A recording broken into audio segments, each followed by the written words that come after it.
Hi everybody, this is V. We're talking about bulking agent today.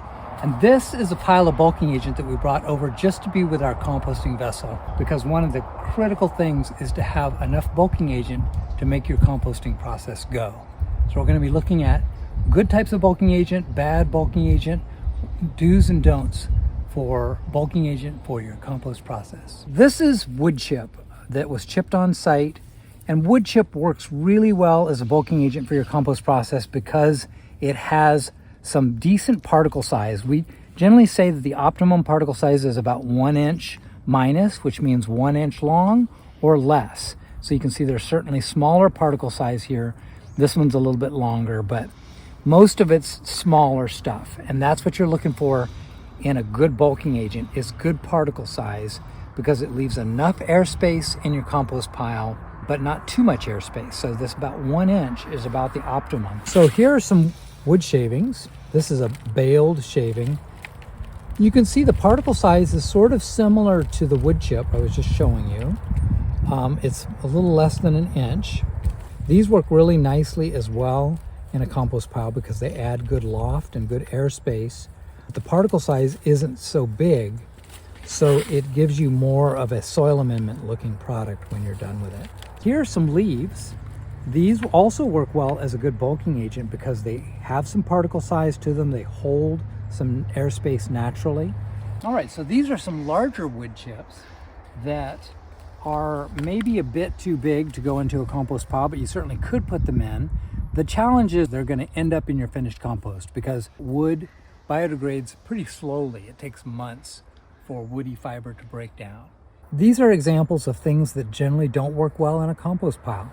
Stuff that's too big. You might have a whole pile of this, a pile of brush. This will sit for months and months and will do basically nothing. It'll biodegrade very slowly. But if you chop this up into small pieces, immediately it will start composting all by itself. So that's the key to this particle size.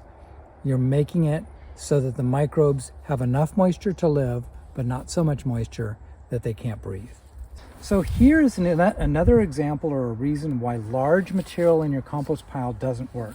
It gets caught on your pitchfork and it's sort of a pain to work with. If you have a lot of this in here, it makes it very difficult to mix your compost or move your compost around. Plus, it actually interferes with your composting process. So you want to take this larger stuff and chop it up with a machete or with a chipper, garden shredder, before you put it in your compost pile. So here's some sawdust. This comes from a sawmill. Now sawdust, as you can see, is a much smaller particle size, and it's really nice for absorbency. If you have something wet or if you have liquids, sawdust is the perfect thing for absorbing liquids. It's a bit too small of a particle size by itself to be a good bulking agent. But if you mix this with some wood chip, it's a nice combination. So some sawdust is a nice addition to your compost pile. But if you just use exclusively sawdust, it will be too small of a particle size and your microbes won't breathe as well.